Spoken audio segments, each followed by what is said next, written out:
Para sa akin, kung ano lang yung nasabi ng vision ko, kung anong pinakita ng vision ko, i-discuss ko po sa inyo yan. Pero never ko pong sinabi na I am bitter kasi ganito. So nasa sa inyo po yun.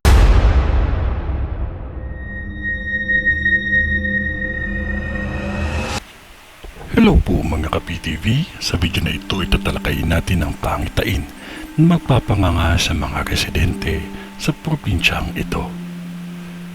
Pero kung ikaw hindi pa nakasubscribe sa aking channel, baka naman.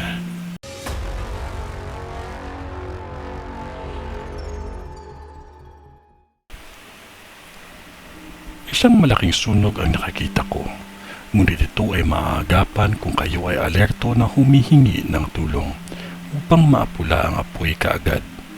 Sa lugar ng Agdao nakakita ko ang hindi kalayuan sa kung saan may crocodile park at may nakakita akong words na Barangay 19B. Huwag kayong magpanik dahil yan ang nakakita ko sa vision ko at sana mag-ingat ang lahat nang sa ganon ay hindi mangyari ang sunog dahil malaking abala ito sa ating pamumuhay.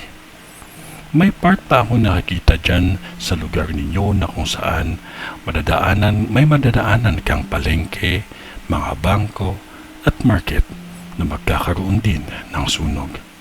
Mag-ingat ang lahat, lalo na yayanig na naman ulit sa lugar ninyo. Lagi kayong magdasal ng taimtim at laging mag-ingat.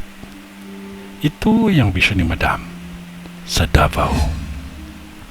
Kung ano man yun, wala pa ding makakatalo sa taimtim na panalangin natin sa Diyos amang makapangyarihan sa lahat. Magtiwala lamang po tayo sa Kanya kasi mahal niya po tayo. Sa ngalan ng Diyos Ama, ng Diyos Anak, at ng Diyos Espiritu Santo. Amen.